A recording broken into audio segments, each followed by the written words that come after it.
Welcome, Janice Selinger, to Dateline Democracy. This is our course at Sam Houston State University, where it is edited and produced and operated by the Department of Mass Communication. It's going to air on our social media channels and on our cable channel 7 once it is edited.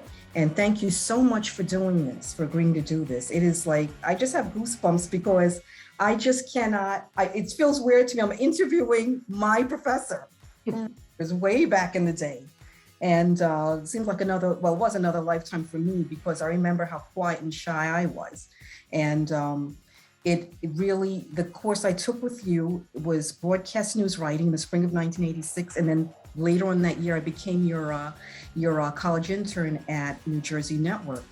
And you've had an extraordinary career, still going strong. I mean, 14 Emmys for special segments and documentaries. And before you tell us about your current work at Crossroads American Revolution in New Jersey, I just want to take a little short trip down memory lane in 1986, where I had the privilege of working with you when I was that shy intern on one of your many award-winning documentaries called Women, Power, and Politics. And I did get to meet some of those women, the late Senator Winona Lippman, Bella Abzug, Congresswoman from New York, Liz Holtzman, another congresswoman from New York that also was involved in the Watergate-Nixon scandal, bringing down the Nixon administration, and Barbara Sigmund, the mayor of Princeton. Now, I know that was well done. That was the first time I actually got to see such a process like that. But talking about women in power and politics back in 1986, fast forward to 2022, have you seen a change at all as far as how women are treated in politics in the media? Well, I think when we were doing the documentary, we wanted to highlight the fact that in New Jersey and surrounding states that women were having more of a role than perhaps they had previously. And I think that was important to talk to people about. Now, as far as today, clearly, women are even doing more, and so I think the thought is that, I hope at this point, it's not that they're looking at someone because she's a woman, but they're looking at a candidate because of what she brings to the table. And I think that was the case when we did that documentary back then, but I think it's even more so today. Yeah. And are you surprised now that in this day and age, where this is 2022, we're about to get our first Black woman on the Supreme Court? Have you noticed that she hasn't been named yet? She hasn't been nominated yet, but have you noticed, there's no nice way to put it. Already the negative comments are coming out, the questions about her qualifications. What do you say to women who want to go into politics and media as well? Well, I think people should be encouraged to pursue these careers. I think it's extremely important. And I think it, obviously is a shame that kind of reaction is what, we're seeing for these candidates who are clearly extremely well qualified and will bring, important diversity to the court. So, I do think that it's something that young women should pursue. They should have their dreams and they should go for it, for sure. Tell us about Crossroads. That you're doing at Crossroads now, because I know you're still doing a lot of the media work with Kent McCann. What's Crossroads about? Well, my day job is executive director of Crossroads of the American Revolution, which is the national heritage area for the state of New Jersey. There's 55 national heritage areas around the country. New Jersey has one, and it's Crossroads. And we were set up because of New Jersey's rich revolutionary heritage, and it's because we have so many Revolutionary War sites in the state, which most people don't know about. And when, my job is to help promote that and get the word out about that. And we're also the private partner working with the New Jersey Historical Commission on the 250th anniversary of our nation's founding, which is 2026. But in New Jersey, a lot of the commemorations are 2024, going all the way to 2033. So that's the day job of what I do. And I still do quite a bit of media. I tried to do videos and, encourage that being done where I can as well. Mm-hmm. You use a governor's perspective with Kent Manahan still? I don't. I worked on that with Kent for many years. I guess it's been probably about 2 years or so when I stopped doing that, just because the regular day job was taking a lot of my time. But what happened was Kent Manahan was the anchor at NJN, and she used to do these interviews with two of our former governors, Governor Byrne and Governor Kane, and they used to air as a very short segment on the newscast. And when the state decided to get out of the public television business, Kent and I decided that it would be a really good idea to bring these interviews back. And so what we did was we had, unfortunately, Governor Byrne has passed away, but we had Governor Byrne and Governor Kane, and we had Governor Florio and Governor Whitman for former New Jersey governors. And we did interviews with them, sort of point, counterpoint, Democrat, Republican, usually. Sometimes there would be two Republicans, that would talk about a particular topic. And that aired on what was at that point called NJTV. It's now called NJPBS.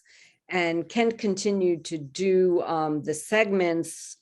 And actually, this past year, she was doing a couple of specials. It went from being on the newscast to an actual half-hour special, because we would go out and do these interviews and we'd have all this great content. And then it's like, how do you edit it down to have it fit into that segment in the half-hour newscast? Instead, they gave her a full half hour to do a couple of the shows.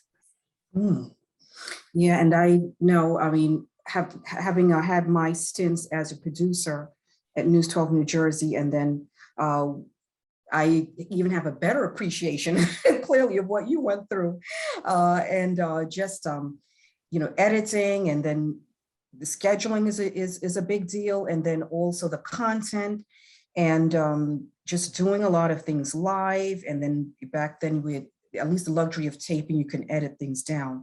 But I have like a bunch of questions that I would love to ask you, but I really am turning this over to the students, because I said it is about them. It's not about me, but I'm just so tickled that you're here with us today. The first student up is Adrian. Hello. Adrian. Hi. How are you doing? I'm doing fine, thank you. Good. So my first question for you would be, growing up, was there someone that you admired or were inspired by to become a producer? I think, interestingly enough, my background originally was print. That's what I went to Penn State, and I was a print journalism major. I, was managing editor of the college paper, and that's what I, thought I was going to go into. But I always really liked the investigative reporting that Geraldo Rivera did. Many of you would sort of remember Geraldo Rivera from later in his career, where it perhaps was not the same, but he did a series of really groundbreaking investigative reports about Willowbrook. And that was something that, as a young student, I really admired, and I really wanted to be able to produce programming that made a difference. And I think probably I would say that at that point, he was someone that I looked at that way. Good, that's really good. And then my next question was, when you figured out that you were becoming a producer, you were going to transition into a producer, what was your first major assignment as a producer? Well, I think, it's hard to point to kind of the first major one. I guess I would say that because when I was at WCBS TV, which was where I was before NJN, I was a researcher and associate producer. So I worked on a lot of major documentaries. But at NJN, probably the first, real in-depth project that I did was about what was referred to at that point as bag ladies, women that were homeless.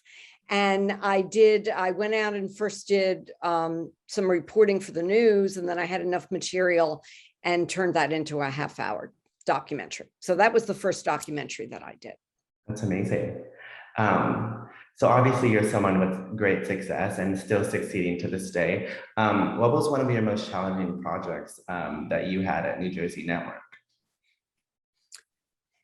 There have been a number of challenging projects. I guess, probably one of the ones that I would point to is we had an opportunity to go to Russia, and having Russia, on our mind right now, with everything that's going on.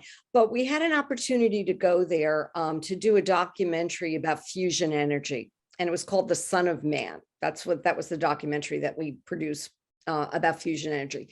And we had a chance to interview Andrei Sakharov. And, it was a very unusual situation to have that opportunity to interview him.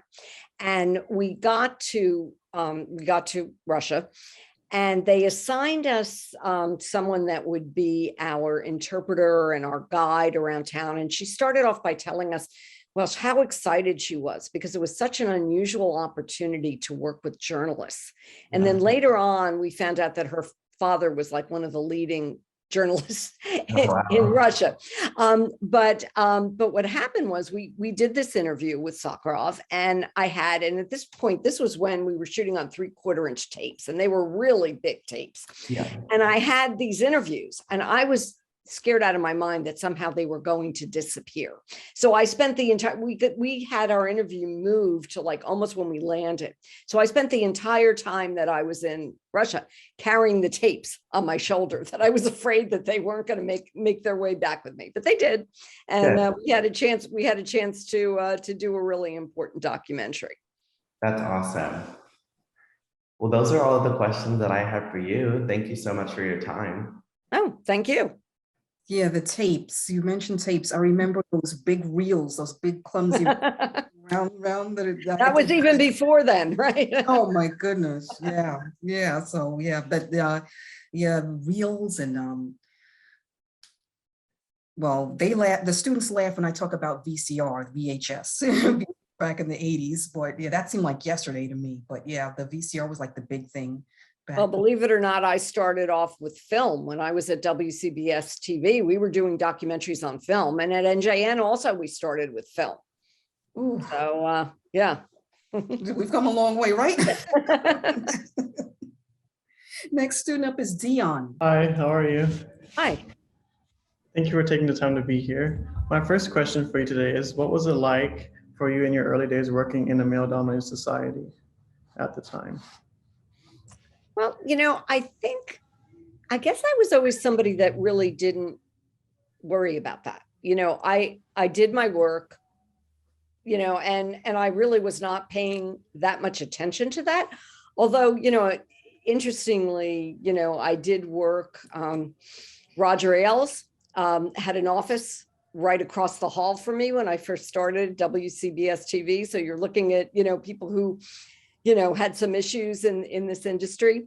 But, I really never had a problem. I suppose, I may have looked at things that maybe I could have progressed a little bit further had I been a man instead of a woman. But I think I always took the opportunities that were there and I made the most of it. And I worked really, really hard. I think that's something that I've always done. I always work harder and put in longer hours and make sure that I can do the job.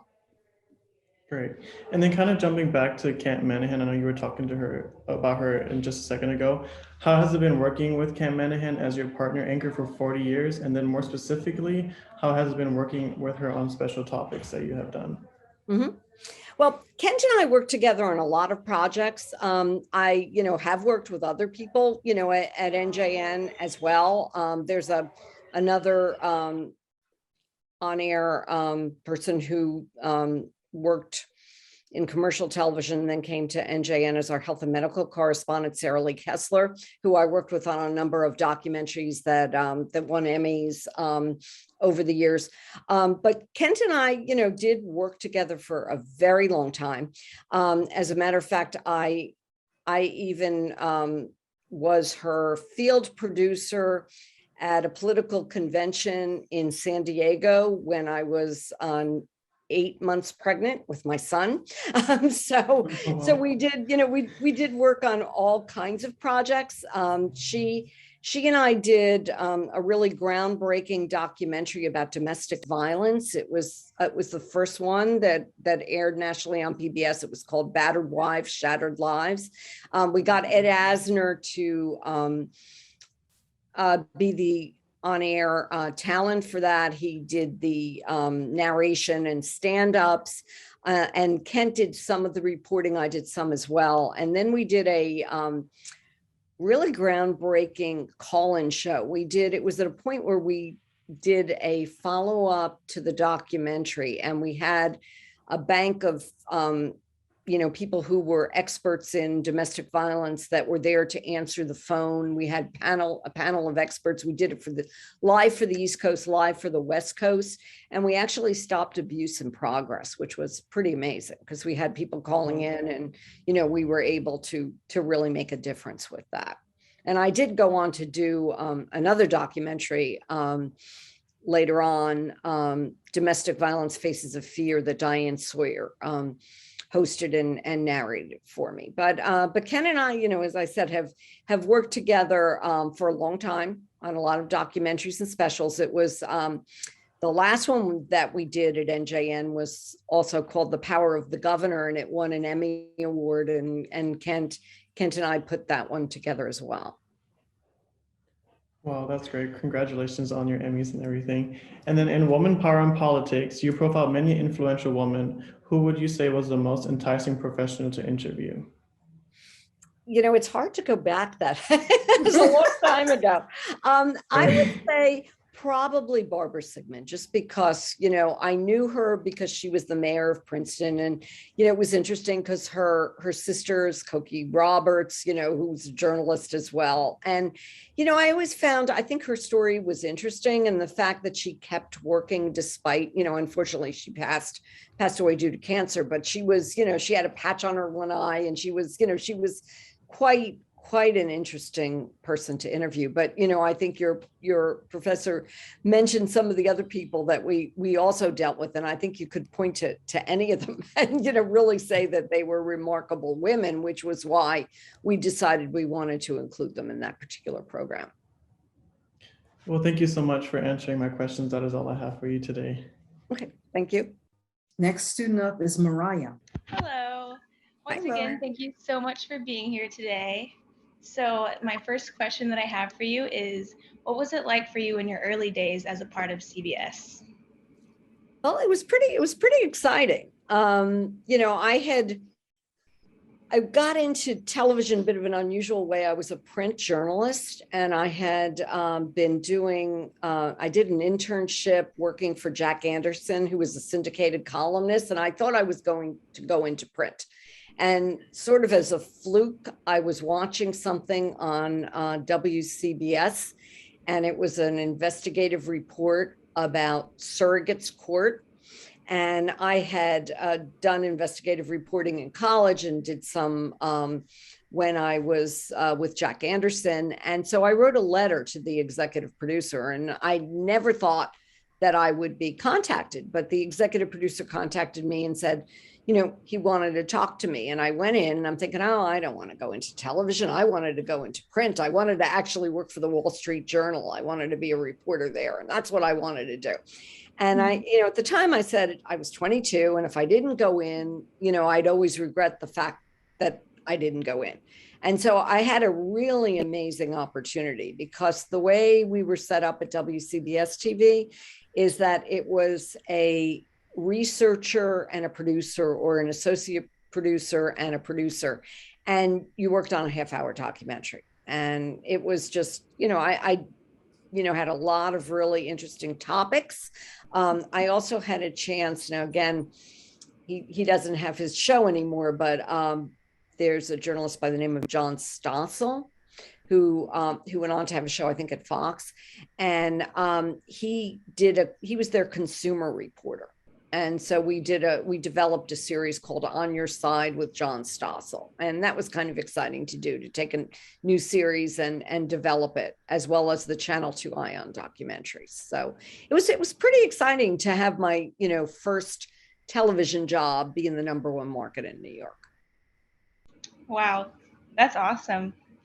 All right, so my second question for you is, how do you think your first big assignment as a producer might be different from your latest assignment? Well, I suppose the topics, but I think over the years when I've decided that I want to do a particular topic, it's something that's compelling. It's something that involves a lot of research. I think just most of the things that I did kind of followed along that line. There was, for example, one of the early documentaries that I did at NJN was reliving the Lindbergh case, which was about the Lindbergh baby kidnapping. And it was something that, I think for any of the projects that I've done, they've always been something that it made sense that that particular station was doing that story. And for NJN, this was something that happened, right here, and it was in a town really close by, but it was a story that most people didn't know about. And so it appealed to me because there were still people to interview. There was a lot of archival footage to use. And I kept thinking I was going to get somebody to give me a deathbed, confession that, I really did it and this was all wrong. So I think that was compelling. But, for any of the projects that I've done over the years, I think they've tended to be something that made sense for that particular organization. We did one of the documentaries that I did with Sarah Lee Kessler was called Decoding Autism. And it was a documentary about the science of autism and all the research. And it was the fact that in New Jersey, there was a lot of youngsters had autism. And so part of the question was, was it something in the environment? Was it the fact that there were better services in New Jersey? And so people moved to New Jersey. And so we were looking at the issue, but also telling some really, heartwarming stories. And I think that's probably what I'd like to do as well, is tell stories where you get the human aspect of that particular story as well. All right, so my last question is, being a professor now, how does your producer experience affect the way that you teach and vice versa? Well, I think, for the courses that I am teaching, I'm teaching people how to do this, so I think it clearly, impacts it. It's like, how do you write? How do you write compelling stories? How do you decide? I mean, I think one of the things that I found in my career, because a lot of the stories that I told were emotional, it's like, how do you tell emotional stories without going too far over the top? And, I would always show them things that I've done where, I used to kind of joke that if you remember seeing any of Barbara Walters' projects over the years, people used to say that she just did interviews to make people cry. She would get to the point where somebody would be very, very emotional. And, I would talk to my students about, I'd show them some clips and it's like, there's a reason I left this in that particular piece where the person, I didn't overdo it, but it was emotional. And it was appropriate to show that emotion for that particular story. But I didn't want to show something if it was taking advantage of that person. So I think that, for what I've taught over the years and when I was teaching your professor, it was always sort of, how do you write for broadcasting? What do you do differently? At the College of New Jersey, I also used to teach a documentary workshop. And there, the students actually went out and produced a documentary. So that clearly was what I was doing.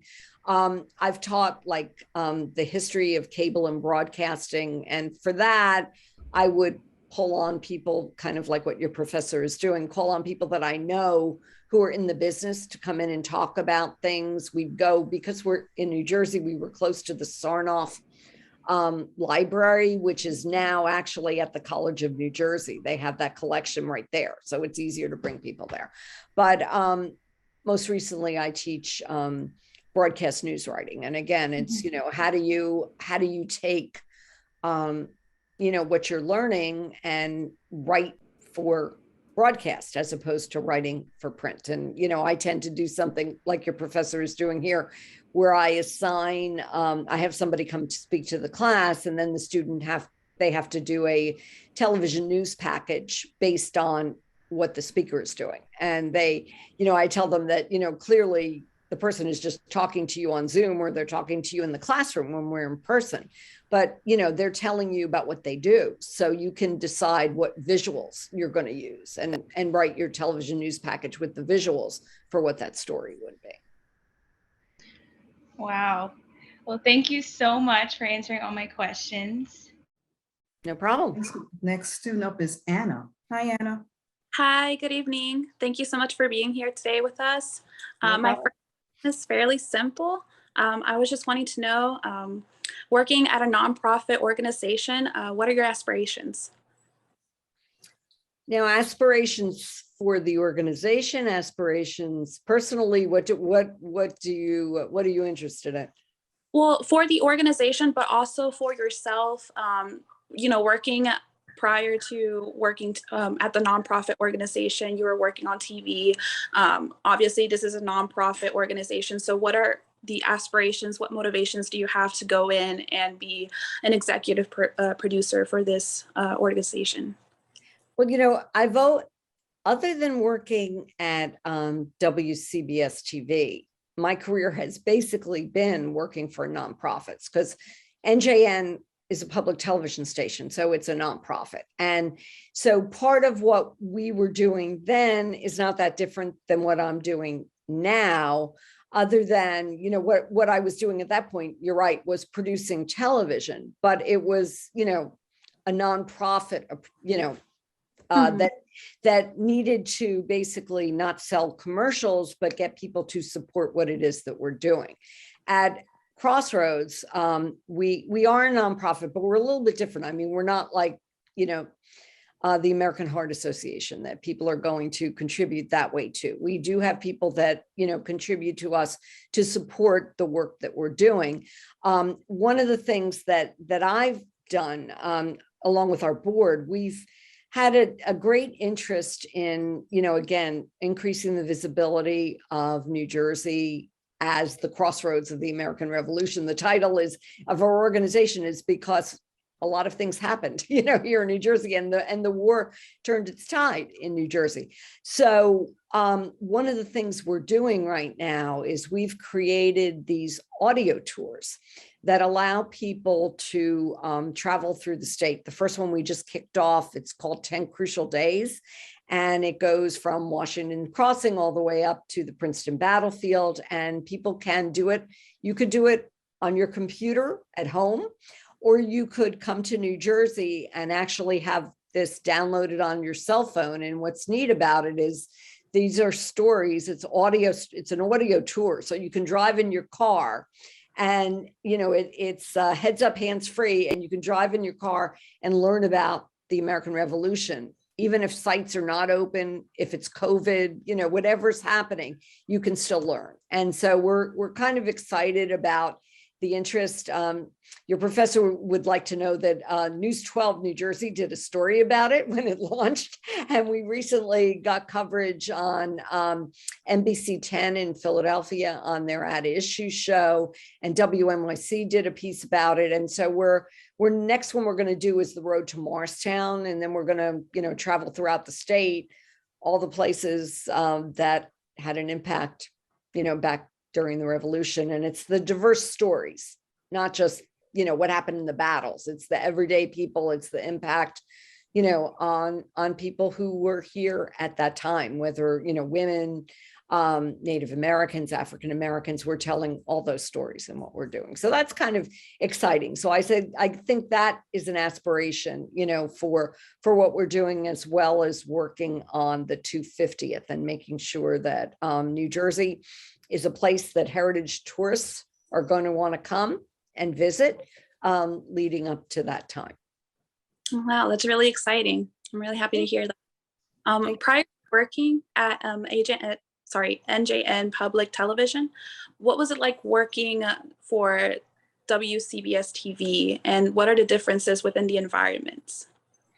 Well, one was commercial television, the other was public television. And, you know, I have to say that when I was at WCBS, again, as my first, you know, TV job after being in print, you know, due to the union regulations at that point, you know, I couldn't do my own editing. I couldn't touch the equipment and do that.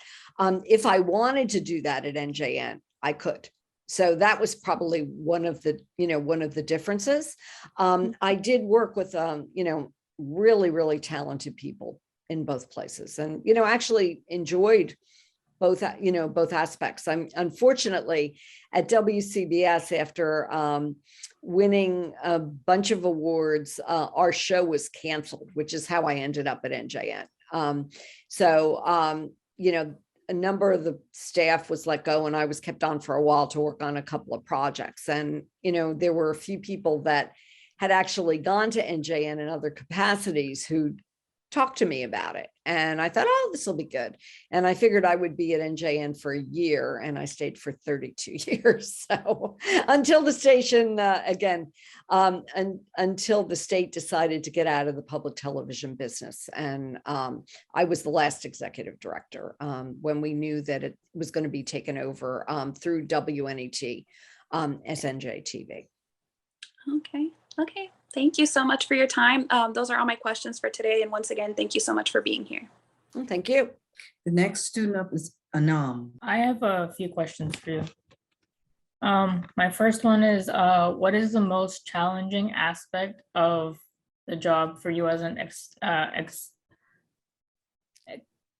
executive producer? My bad. When I was working as an executive producer for documentaries, you know, I think that, I suppose the most challenging thing is making sure that you have the resources to do a particular project, and that everything is coming together, and, you know, making sure that the team is doing what, you know, what needs to be done. I think sometimes, you know, it's easier that you do it all yourself, but if you know, if you have to work with that team and you have to make sure that everybody is doing, you know, what they need to do to get a project done. Probably one of the things that I did do consistently, you know, in my production career is that I tended to do projects where I identified celebrity hosts. And so I was known for getting, you know, people to host, you know, narrate projects that I worked on. So I think that's something, you know, I did one about throwaway pets that Betty White hosted and narrated for me. I did Mission from the Heart that Leonard Nimoy, who was on Star Trek, narrated for me. I did a documentary called Our Vanishing Past that was about historic preservation that Lester Holt, who's now the anchor of NBC News. I had Diane Sawyer, who used to be at ABC, that did Domestic Violence Faces of Fear. Edward Asner did the first Battered Wives, Shattered Lives. You know, so I was known for getting, you know, well-known people to do that. And that, I don't know that that was a challenge. I think I enjoyed that. I enjoyed, you know, identifying the right celebrity for a particular project, because I, you know, kind of learned over the years that you want to find somebody that has a real interest in the topic, because then their fee is less, and they, you know, they're really excited about working with you on a particular project. My next question is, if you could go back to when you first stepped out of college, what would be some valuable advice? What would you say? Well, I always give the advice that think big, and always keep in mind who you've met. You know, I always tell my students that, you know, if somebody comes to your class that is working at a particular station and you've, you know, heard from them, follow up. You know, you never know. I had a student at the College of New Jersey who at College of New Jersey, I had Hallie Jackson come and speak to a, you know, actually I brought her in for a major project, not just for my class, but she spoke to all the sort of first year students, but then my class and other people as well. And one of my students is now working with her on her streaming show. So, you know, so I think it's not from that specifically, but, he was somebody that wasn't afraid to follow up with people, so anytime he saw somebody, he went over them, he introduced himself, he, asked for their email, so I think that that's something to always, keep in mind. And I think, back when people actually wrote letters, I tended to get a lot of my jobs by writing letters. I wrote, I wrote a letter when, as I'm saying, when I went to WCBS, I wrote a letter to the executive producer, and then he brought me in to talk to him. So, so I always think it's, it's important to do that kind of outreach and to keep your eyes open, because, as I said, I kind of thought that I was going to do print. I thought I was going to work for the Wall Street Journal. And I was actually brought out to be interviewed out to Chicago, to their bureau. And I realized that, my view of what I thought I would be doing, which were these really exciting in-depth stories, was not the everyday, it was earnings and dividend stories. And I sat there and said, it's probably not what I want to do. So sometimes I think it's good to explore things.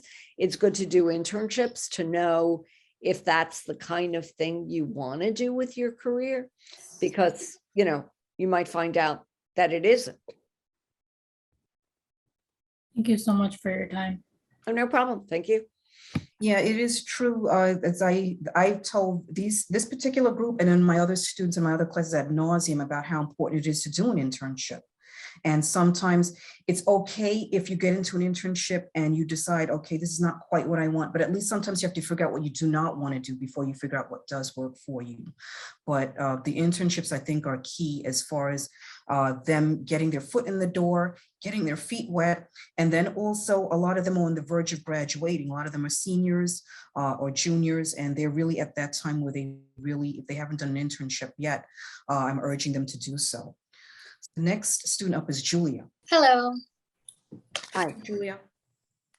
My first question is, you've been a second vice chairman, a trustee, and you've been on numerous committees. Is there one position or committee that has been your favorite to be a part of? So you're talking about the National Academy of Television Arts and Sciences, and I'm actually currently the vice president of the Natus Foundation. So that's the role that I'm serving in right now, as well as I'm still on the scholarship committee. I certainly enjoyed being the second vice chairman. I would say that was probably the part that I liked the best, because, obviously you're really involved in the decision making for the organization. But if you have a chance to get involved in a local chapter, I know a lot of the local chapters do have students that you can have a student membership and become involved. I would really recommend that, because it's obviously it's a great way to network. And it's also, I think there's important work that's going on around the country. And when you get a chance to judge Emmys, I know a lot of people don't like that because it takes time, but you can see really wonderful work going on around the country. And, so that I think is something that's really important. I was involved, with the Emmys locally. I was the president of, at that point, it was called the Philadelphia chapter. It's now called the Mid-Atlantic chapter. I also was involved in the New York chapter. So I think I was one of the only people that was a dues paying member of two chapters at the same time, because New Jersey is between two markets, with Philadelphia and New York. So I was involved in both, but most of my time I've been, in the Philadelphia market. Okay. And then what pushed you into producing instead of broadcasting? Well, I would say it's all broadcasting instead of being on air. I guess I never really had a desire to be on air. I wanted to write. I wanted to tell stories. And I think in the work that I've done, and Janine would attest to this as well, sometimes the reporter, if you're using a reporter, will go out and do interviews. Sometimes they don't. I mean, sometimes all they will do is voice it and go out and do stand-ups, or maybe do one or two key interviews. And so being the producer, I got a chance to, research the story, do the interviews, write the script, obviously working with the reporter will change something to make it be more the way they want it to be. And funny enough, really, I've spent more time on camera in my new role than I have when I was actually working in television, because I'll get interviewed for things that we're doing at Crossroads, and I'm on camera now where I wasn't on camera before. So I think, I don't know that, maybe I might have decided to do something different, but I guess because I wanted to be a reporter, and I was interested in the writing aspect, that it never really interested me to be on camera. Okay, those are my questions. Thank you so much. Oh, no, thank you. Well, I never forgot the time I asked you, why aren't you on the air? And you said, well, you want to be where the power is as a producer. And that you, as people who are on air have to worry about their appearance too much. Not that we like to walk around looking crummy, but I mean, when you're on the air, everything has to be kind of close to perfect. But as the producer, though, yeah, it's fun doing the legwork. It's fun doing the research, and it's fun as far as the writing aspect. Even if you don't like writing, but now you could turn stories upside down and really look at things from different angles compared to perhaps what other networks are doing. So what I noticed when I was at NJN with you, and even at News 12 New Jersey, we always had to turn things over into the New Jersey angle compared to what the big corporations in New York was doing. And you're right, New Jersey, in between New York and Philadelphia, it's still called the corridor state. And I remember years ago, people used to make fun of New Jersey, but now I don't think anybody's really laughing at New Jersey too much anymore, because it's got a lot of this rich history that you talked about with Crossroads. And then also you mentioned the work you had done regarding decoding autism, and New Jersey has has a lot of resources. Mm-hmm. Compared from what I've seen to other states about treating autism, and because there's a lot of kids born with it and we don't know why. New Jersey is, I think, probably the leading state when it comes to that. When it comes to dealing with autism, how to treat it, doing research on finding a cure for it. It must exist at some point, but it's really fascinating. Next student we have up is Taylor. I heard you talk about Diane Sawyer a couple of times, and I was wondering what it was like working beside her on Domestic Violence: Faces of Fear. Well, again, with the celebrities that we use for this, unfortunately, it's not a lot of working beside them.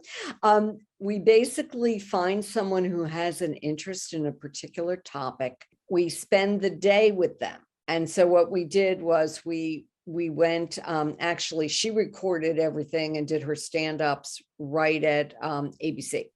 So we had a location at ABC in New York. We took care of doing that. And, I did interact with her.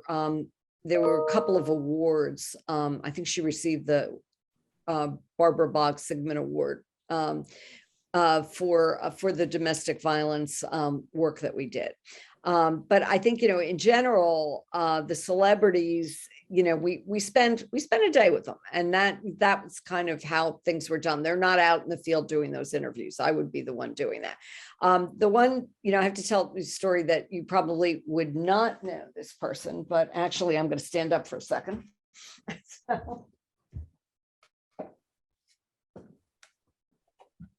So this is Edwin Newman, who was a journalist who passed a long time ago.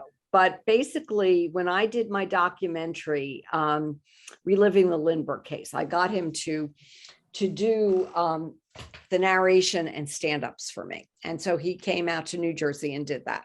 And I was scared out of my mind, because he was known. He used to go on the late night shows, and they would bring him on and they would have him waiting in the green room for the whole time.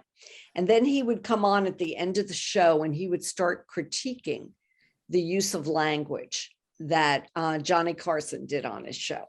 And so I was sitting there going, I've got to give him a script that he's going to record. And I was tell you, I was sweating. I was like, oh my goodness, what is he going to do with this script? And he actually didn't make that many changes. So that really made me feel good. And, for others, I actually have another one. And it's not for that purpose because they're always sitting here. But this, this is Ed Asner, who unfortunately passed away recently.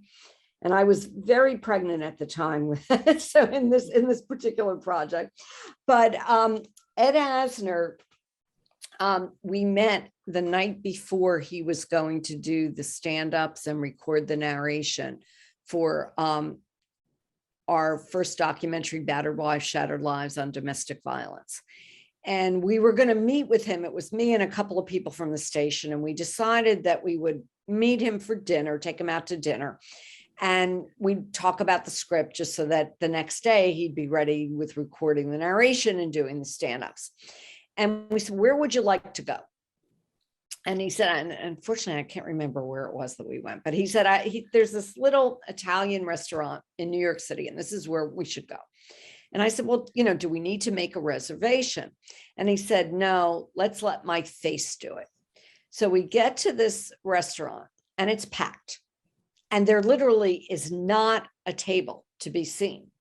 They see him, and I think they must have put whoever was in the middle of the room in the kitchen, because all of a sudden we had a table right in the middle of the room. So for years, when I told my husband that story, for years, he would say, let's see if my face will do it. And I said, your face is not going to get us that table in the middle of the room. Poor guy. Thank you. My next question was, how was the transition from working at WCBS TV and Channel 2 to NJN Public Television as an acting executive director? Well, when I came from WCBS TV to NJN, I came, just working on, I came to NJN to do closer look segments, which were longer feature pieces on the news. And so that's what I started doing. And, it was kind of remarkable because at the time, we sometimes did pieces that were 9 minutes out of a, half-hour newscast. That, we were allowed time if we had a really important story to do that. And I then developed our documentary unit. And so we did a number of documentaries on various topics that aired nationally on PBS over the years. And then from doing that, I became the executive producer for documentaries.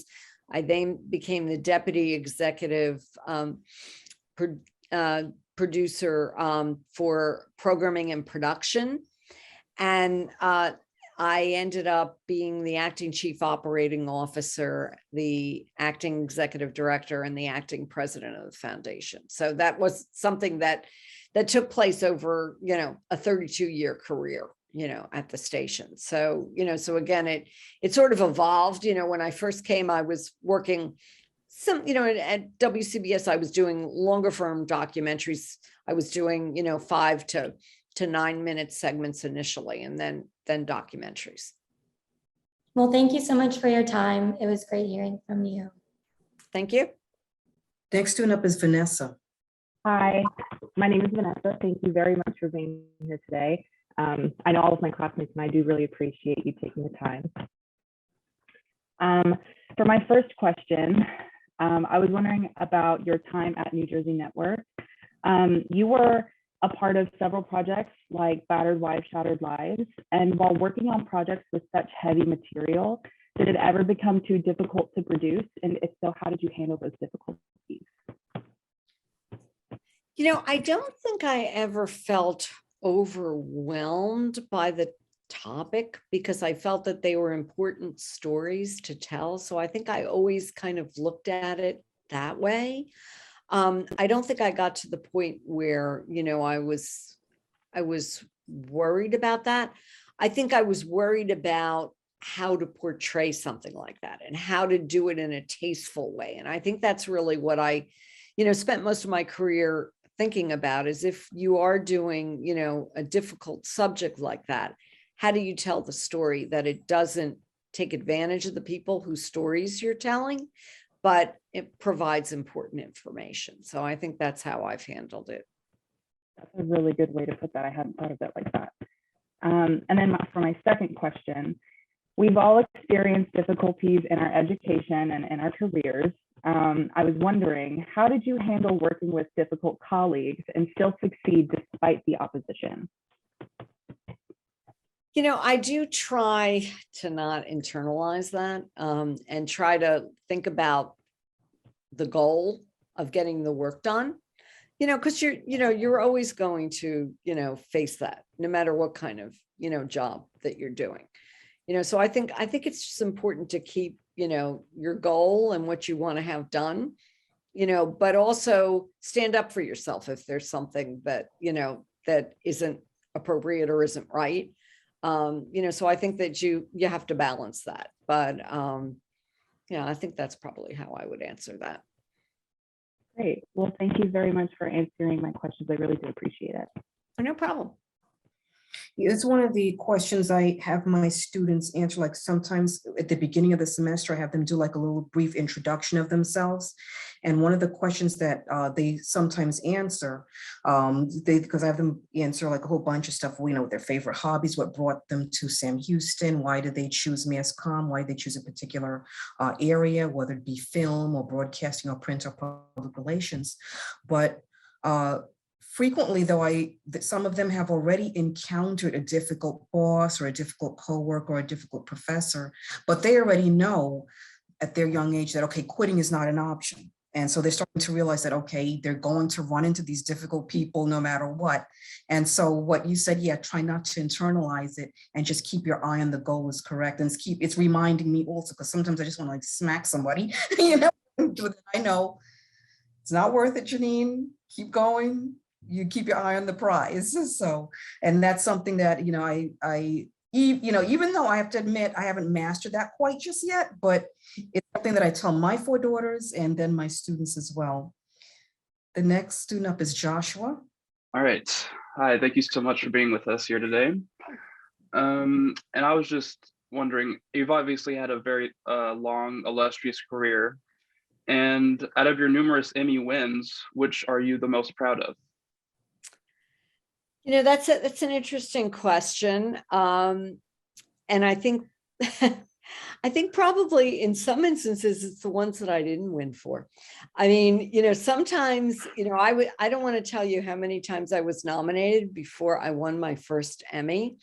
There is an actress that used to be on the soap operas. Her name's Susan Lucci. And she was known for the fact that it took her forever to win an Emmy. She was nominated every year. She never won. And so when I won my first Emmy, I got up, and it was actually in Philadelphia, and I said, I can stop being the Susan Lucci of the Philadelphia Emmy Awards. I think that, each of the projects is really special. I have one sitting here next to me. I pulled out one of the ones, and it's interesting because I've been in the business so long that the local Emmy used to look different. And those are the ones that are right behind me that have a little bit of a different base, which I can pull and show you. The more, the newer ones look like this, so they look more like the national Emmys. And this one is for the Decoding Autism documentary. And it was from the Mid-Atlantic chapter in Philadelphia. But as I was saying, now, excuse me for a second, look it up. This one was the last one that I won at the station, which was really wonderful to do because it was the power of the governor. And it was not about, Chris Christie, who was the governor that decided to get out of the public television business when we had the station. It was about the office of the governor and how the New Jersey governorship is the most powerful in the nation because of all the powers of appointment and things like that. But this one is a New York Emmy Award. And it was really kind of neat because here it was, the station, was no more at that point. It had become, WNET had taken it over. And there we were up on the stage in New York getting an Emmy Award for the work that we did. So I think that was pretty special. I think the other thing is just the opportunity to meet some incredible people. one of the things that I tell people is generally, I don't get nervous when I interview people or when I work with celebrities or, get people to come and talk to my class. But I was doing a documentary about the Holocaust, and I wanted to get an interview with Elie Wiesel, who's the author of Night. And I called him on the phone, and he picked up the phone himself, and I practically fell on the floor. And it's like I'm talking to him, and he agreed to be interviewed by me for this documentary. But when I talk to people, I said, I really don't normally, but I guess it was just because I was so surprised. I figured I'd get his assistant, or he picked up the phone and he said, sure, I'll talk to you, no problem. That's awesome. So switching gears a little bit here, I know recently you've been involved in the Safer After Sandy project. So I was just wondering, what does the Sandy Hook promise mean to you? It's a different, it's a different project. Let me explain. So it's not Sandy Hook. When I was in between working in NJN and coming to work for Crossroads, I worked for a small nonprofit called the New Jersey Work Environment Council. And we had an OSHA grant to teach people how to rebuild safely after Hurricane Sandy. So it wasn't that. And so I was hired for that particular project, primarily because they wanted to get exposure about that. And it was interesting because for me, what I did was I produced public service announcements about rebuilding safely after a hurricane, how to use a generator without setting fire to your house, how to use a ladder properly. And it was interesting because, generally public service announcements run in the middle of the night. They're airing on times when stations have excess airtime and they want to put something on there. I did know people at the station. So when I contacted them, I think they might have possibly been a little more receptive. But again, it was, Hurricane Sandy was a big thing in New Jersey. So it was also the topic. And it was also the fact that I had Sarah Lee Kessler, who was our health and medical correspondent, voice them. So it was a professional voice doing these public service announcements. And I got a lot of carriage for that. But certainly Sandy Hook is a very, very important topic, but not something I've worked on. So, right. Thank you. Thank you for the clarification there. No problem. All right. And after working at NJN for so long, what did it mean to you when you became executive director? I know you talked about it a little bit previously. And also, how did you react when you learned that it was closing its doors? Well, I think unfortunately, I had been the deputy executive director for programming and production for a number of years. So I worked very closely with the executive director, and then I became the acting chief operating officer. By the time I became the acting executive director, we knew that, we were not going to exist in the way that we, existed previously. And so I think that, I felt it was unfortunate that I had that opportunity to run the station when we knew that transition was going to happen. But I think I did the best that I could do to make sure that we went out on a high note. And also, I continue to try to work with people that were my employees when I can. So a lot of times when I'm doing freelance productions, which I did when the station first closed, I did a lot of videos as a freelancer, and also a couple of series that aired on WHYY and on the station that took over on NJTV. I used a lot of former NJN people because I felt, certainly I knew they did good work, but I also, kind of felt responsible that I wanted to make sure that they had an opportunity to continue to do wonderful work. So that's like with the governor's perspectives that we did. And then with Sarah Lee Kessler, we did a series of health specials. And then I just did a series of videos that I worked with the production team that had worked with me at NJN. That's all the questions I have, and thank you so much for your time. Oh, no problem. Thank you. Next student up is Macy. Hi. Okay, so my first question is, what advice do you have for a woman going into this field? Well, I don't know that my advice would be different for a woman or for a man. I think the advice is to try to, take as many courses as you can, try to get as many experiences as you can to see what it is that you think you want to do. And, don't be afraid to change what you want to do, because I think, a lot of times, again, I thought I was going to be in print, and then I thought, I kind of looked at, when I knew NJN was going to close, I thought, what in the world am I going to do? This is how I saw myself for so many years. And, I had to think about, I was always teaching, so I knew that I would, continue to teach. But I sort of identified so much with that career. So I think it's, keeping your eyes open and seeing what opportunities are there. And I think there's so many more opportunities now, because there are so many different places that you can produce great content. And, you can do things, with social media, and, there's a lot of ways that I think if you're a storyteller, I think that's the important thing. And I think, as a woman, I think you just have to figure out, and I think the same thing is true if you're a woman or a man, but, primarily, what do you want to do? If you want to raise a family, how do you balance it? How do you get it all? And, I worked the entire time. I mean, I did take some time off, after I had my 2 children, but I was always working, and I found a way to balance what I was doing. Now, maybe the reason I stayed at NJN for as long as I did may have been so that I could have that balance. At one point I was offered a job where I could have been working at a network, but it would have been in another city. And it was right after I was first married. And I thought, do I really want to, be in another city and do that? So, but I don't know that it's necessarily that different of what I would tell, a young man or a young woman. I think it's, find what you want to do and pursue it. Awesome. I will definitely keep that in my head for after I graduate.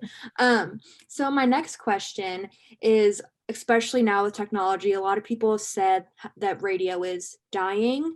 Do you feel as though this is true? And what do you generally want to see in the future within radio and broadcasting? I don't think so, because, I think that, people have been saying that from the time television, first happened, that forget it, radio is not going to be there. It serves, I think, a different purpose, a different, I think that there are, if you're talking about public radio, there are some really wonderful in-depth stories that you can, find out about on public radio that are compelling. I mean, they call them driveway moments, where you're in your car and then you don't want to get out of the car because you're, listening to that. But it's also, commercial stations. There's some exciting stuff that you could do with commercial radio. So I don't think it's going away, because, people enjoy radio. I guess it's a question of whether people are spending a lot more time with, with the Sirius and XM as opposed to the local stations. But I think, when I talk to my students, they're still listening to radio and they're still enjoying it. So. Awesome. And then my last question for you today is, what is one obstacle you had to face when starting your career as the executive director of production at NJN, and how did you overcome that obstacle?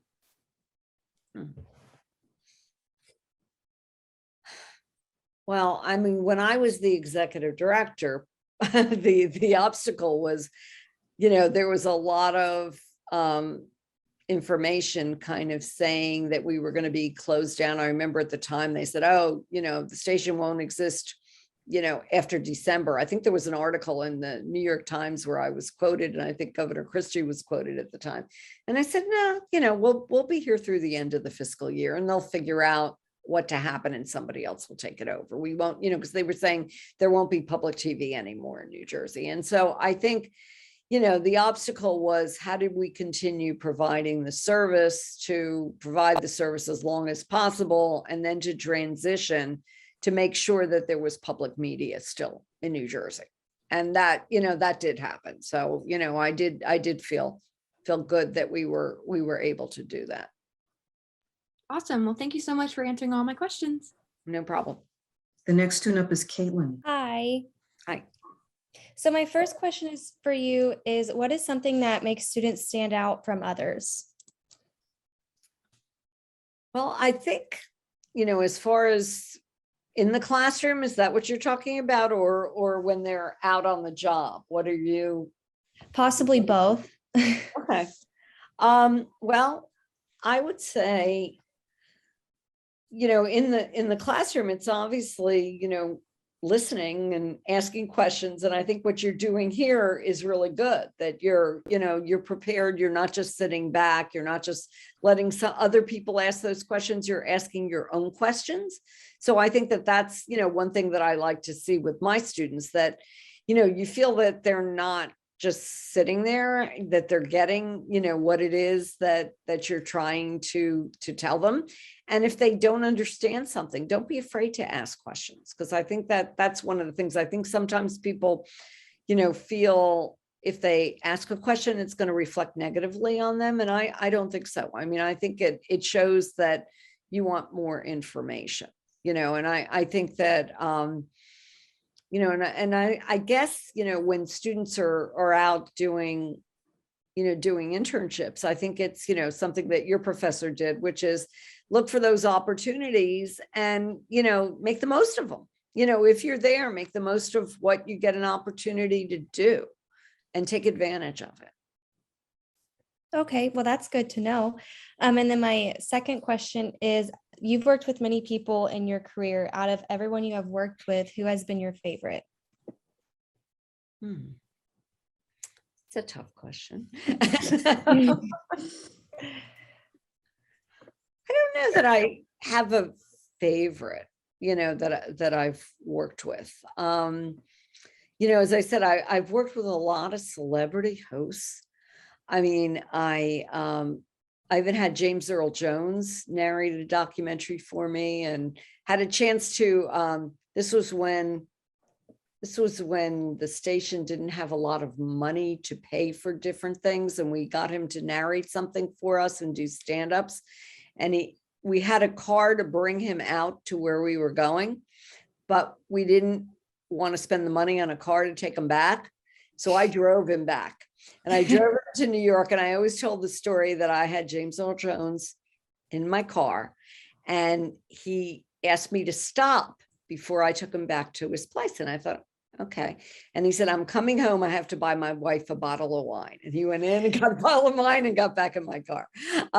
But, I've enjoyed working with the celebrities that I work with. I've really enjoyed, working with the anchors and the editors at the station.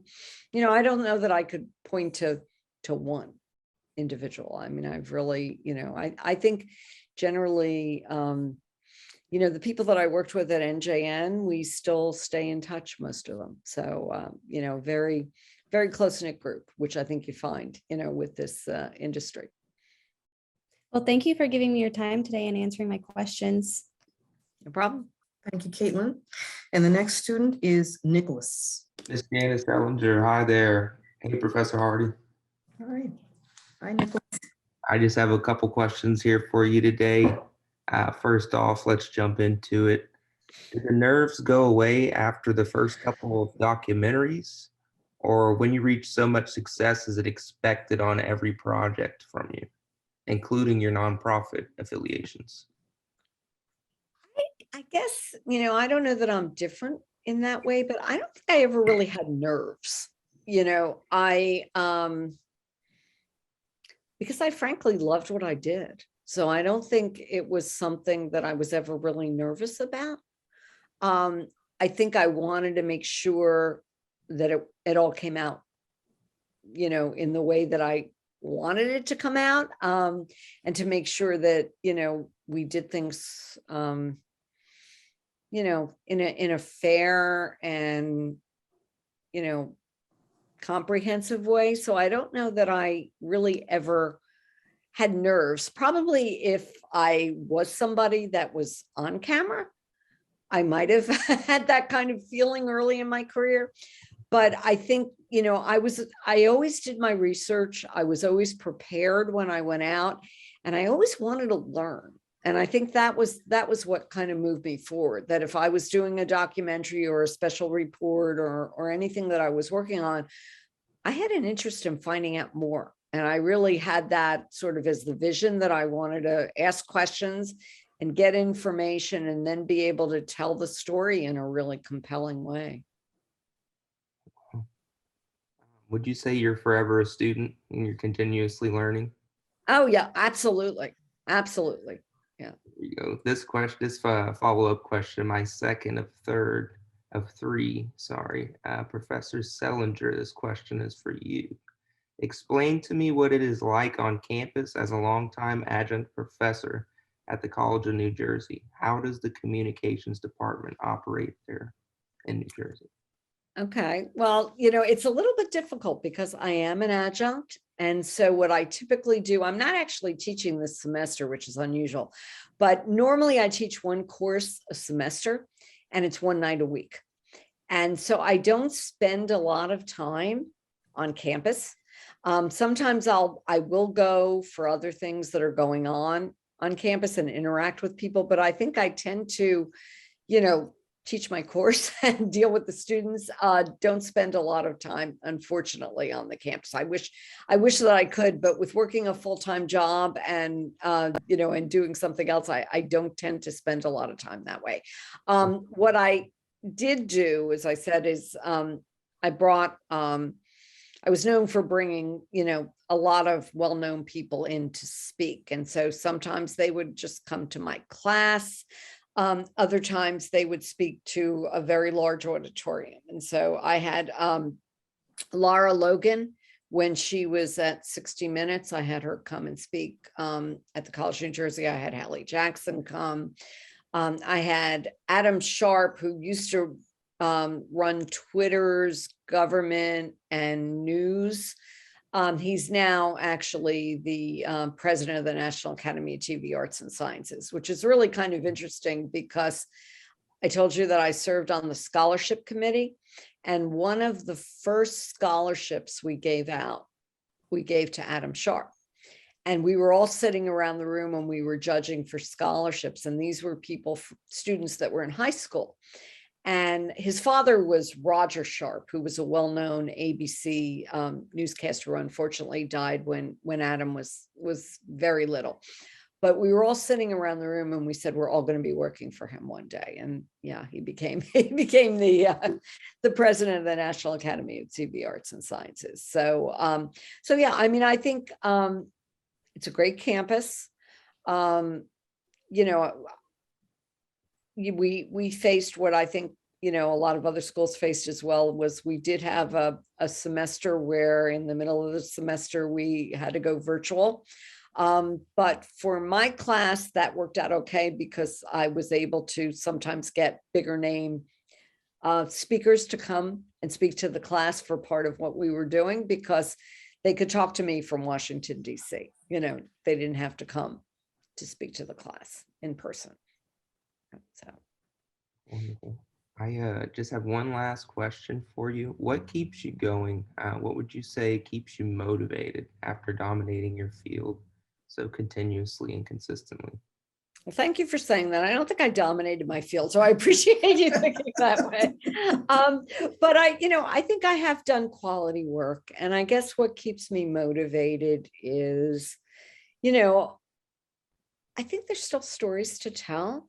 And I think that I think I can help tell them in a really compelling fashion. And, I know that, with the work that I'm currently doing, I don't have as much time to do that, but I do look forward to having the ability to tell some more stories, in the near future, because I do think that's That's my background, and that's what I love, frankly. Well, thank you for your time. It was a pleasure meeting you. Oh, thank you for the questions. Absolutely. Janice, before we close, you worked in commercial TV at CBS and then public TV at NJN. Can you tell us or explain to us what it was like working in commercial TV? In other words, the influence the advertisers have, even though, and still to this very day, the influence that they have on perhaps the content of news. Because I know I've told them that I've seen working in television and advertising and sales after I graduated from Rutgers back in '88. I've seen advertisers or advertisers actually pull commercials if they didn't like the way something was covered. Did you ever experience that? And I have literally sat in your office right practically next to you and heard you when you were like getting funds to do these documentaries for public TV. So what's like working for commercial TV and then seeing the advertisers have a lot of say, but then on the other side, you were the producer for public television, you had more control, but at the same time, it was like almost, I would dare say, perhaps a tug of war. Am I correct on that? What was it like working on those two? It probably could be, but I think what I was working on, because I was doing documentaries, we didn't see it that much, with what we were doing on Channel 2 Ion, because I think we were not on the same floor as the newsroom. We took a topic. Again, it was a topic that was well researched, and it was something that was important. It was an important story to tell. So I don't think I faced that. Now, what we did do is we tended to use talent from the newsroom. So, we would have some of the anchors and reporters from the newsroom do the stories for us. But I did not find that when I was at WCBS TV, but I'm sure that it happens. And I think with public television, I think, people, always look at the fact that, it's non-commercial, that, perhaps the ratings aren't, the number one thing that you have to worry about, although you still want to have viewers and you still want to have content, and, people will still say to you, who's watching, what's the audience, who are you trying to reach with this, and who are you actually reaching? So, so I think that might be, I think probably what happened at WCBS TV is the reason that the shows that I worked on did not remain was that the station itself decided that even though it won all these awards, maybe it wasn't getting the ratings that they were looking for, and they were looking for something else that might generate more ratings. So I guess I would say that's probably where I saw something like that happening, but not, actual advertising influence. And then what was it like? I could kind of tell you back in the day, public TV, was it really difficult to get funding back then compared to now that, as you're getting funding for your projects for Crossroads? Well, funding's never easy. I think, what it was at NJN is we were very lucky when we did set up our documentary unit. They did have a budget for us, to do documentaries. What happened is that we would decide if we're going to do a documentary and it's going to involve travel, or it's going to involve, something special, that then we would have to seek corporate underwriting. And, we did well with that. That was something that I was very involved with, trying to identify the companies that, felt this topic was particularly important, wanted to see it happen, and therefore underwrite it. So I think that, and I think PBS has been a little less strict about what they allow in the way of support. I think that it used to be, sometimes it was tougher to get a particular funder to support something. Now I think the rules, are not quite as strict as what they used to be. It's certainly different from commercial TV. but I think that there's some opportunities to get underwriting that that are a little bit easier than what it used to be. Mm-hmm. How do you identify which companies would be open to the topics that you were pursuing? Well, I think with some of it, you just have to, seek it out. I mean, when we did the first domestic violence documentary, it was funded by a pharmaceutical company that doesn't exist anymore. It was called Warner Lambert. And it ended up that one of the main executives felt that the topic of domestic violence was very important and was giving support to a local battered women shelter. And so we knew that they might be interested in something like that. So, so sometimes it's by knowing the interests of a particular company. The power of the governor, we had a number of funders for that, but NJM Insurance Group was particularly interested in that topic. And so we knew that they could be the lead funder to get us started that way. We did a documentary, Morristown, Where America Survived, which funny enough is sort of leading to what I'm doing right now, because it's one of the, Revolutionary War documentaries that I was involved in when I was at the station. But there's the FM Kirby Foundation, which is based in Morristown, that likes to support something like that. So they were the lead funder. And then we got other people that came on board, after that. And so that, you have to do some research, and you can find companies that that are particularly interested. For Decoding Autism, we had a woman who had a son who was autistic, and her foundation was very interested in becoming involved in supporting that. So that was some of the funding that we got for that particular project. So I think you sort of look for companies that might have an interest. Sometimes if it's in New Jersey, it's just a company that wants to be supportive of New Jersey and important topics. Would be the same thing in Texas. There'd be a company that would be interested in a topic that's of importance there. Yes. And what I have told my students also is do not rule out the possibility of working in advertising, in public relations and marketing, because you're always marketing, always promoting. They're always promoting themselves, especially when they are out looking for a job or an internship. And the same thing when they get out into the real world. If you can generate revenue for a company and you like it and you're good at it, I dare say that you probably have a job for life, because it is about the funding. It is about the money. And finally, what I would say, my last question to you is, you mentioned Governor Christie, former Governor Chris Christie. Have you ever interviewed the current governor of New Jersey, Phil Murphy?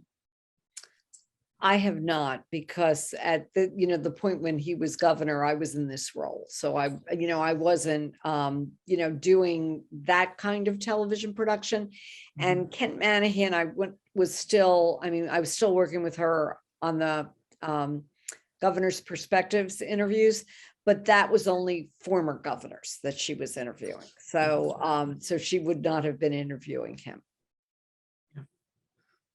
Oh, this has been fascinating. I know I'm proud of the students and the questions, and fascinating interview. And I'm looking forward to seeing the finished edited product of this that Prachi said we'll have by the end of the week or perhaps early next week. And thank you for joining us. I appreciate you taking your time to speak to me, especially decades later. I would just say congratulations on your continued work, your success. You've definitely been an excellent professor and mentor to me. And I just, the students don't believe it when I tell them how I used to go hide in your office and just like, well, I wanted to work with you at NJN, but then when I saw how, hectic it was, I said, oh, this is quite different from what I envisioned. But I was like, oh, I'm shrinking back into my shell. Now, somehow over the years, as I got more involved in the work myself, I kind of got out of my shell. And I say to them too, if a shy person like me can do it, you can do it also. So thank you so much, Janice Selinger, for being with us today. Oh, well, thank you for the opportunity. It's been a pleasure, and we shouldn't have waited this long to reconnect. Thank you for reaching out. No, the 36 years is way too long. Yes. Thank you. Thank Thanks, you. Kelly.